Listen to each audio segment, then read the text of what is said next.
Fiction writers guilt, ایک تاریخ، ایک سفر، قسط چہارم، تحریر محمد سلیم سالک، آواز ناصر ضمیر، اہتمام کشمیر ٹریجر۔ ایک آدھ ہفتے کے بعد مظفر ایرج صاحب کا فون آتا ہے کہ وحشی سعید صاحب سے ملنے کیوں نہیں گئے۔ میں نے معذرت چاہتے ہوئے کہا کہ ابھی دفتری کام میں زیادہ مشغول ہوں، اس لیے شہنشاہ ہوٹل نہیں جا سکا۔ اس مختصر گفتگو میں ایک بات ضرور معلوم ہوئی کہ وحشی سعید صاحب نے کل ہند اردو مشاعرہ کے اہتمام کے لیے ایک کمیٹی بنائی، جس میں معروف افسانہ نگار نور شاہ صاحب نے میرا نام بھی شامل کیا ہے۔ شاہ صاحب ہمیشہ اپنی شفقت سے نوازتے رہتے ہیں۔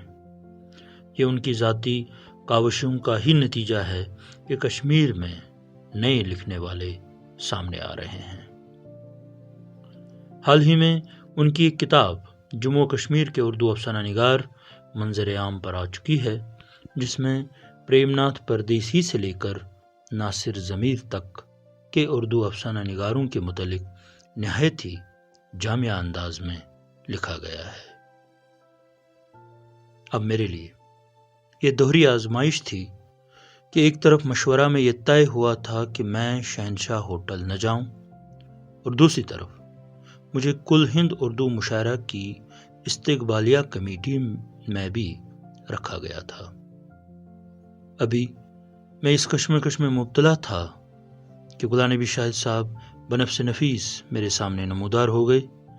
باتوں باتوں میں پتہ چلا کہ انہوں نے ایک تازہ افسانہ جہلم اور فرات کے درمیان لکھا ہے، اور وہ چاہتے ہیں کہ اگلی نشست میں اس افسانے پر بات ہو۔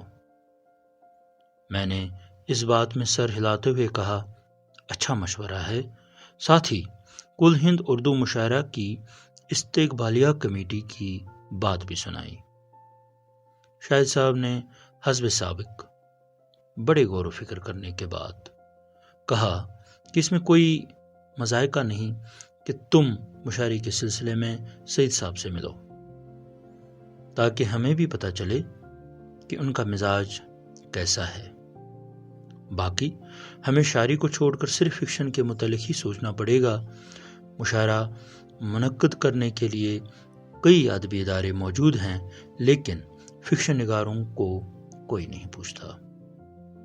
یہ کہتے ہوئے شاہد صاحب شیرازہ کا تازہ شمارہ ہاتھ میں لیتے ہوئے فہرست دیکھنے میں مصروف ہو گئے۔ جب انہوں نے بشیر مالیر کوٹلی کا نام دیکھا تو کہنے لگے، کیا یہ وہی بشیر مالیر کوٹلی صاحب ہیں جو افسانہ کلب کے نام سے ایک ادبی تنظیم چلاتے ہیں؟ میں نے تجسس بھرے انداز میں کہا، آپ کو کیسے معلوم کہ وہ افسانہ کلب چلاتے ہیں؟ انہوں نے سادگی کے ساتھ جواب دیا کہ ماہنامہ شاعر میں ان کے متعلق ایک گوشہ شائع ہوا تھا۔ اس میں انہوں نے افسانہ کلب کی مکمل داستان بیان کی ہے۔ ہمیں بھی کچھ اس طرح سوچنا چاہیے۔ اس مختصر ملاقات کے بعد شاہد صاحب نے اگلی سنیچر کو ملنے کا وعدہ دہرایا۔ جاری۔ اگر آپ کو یہ ویڈیو پسند آیا ہو تو برائے کرم لائک، شیئر اور سبسکرائب کرنا نہ بھولیں۔ بہت بہت شکریہ۔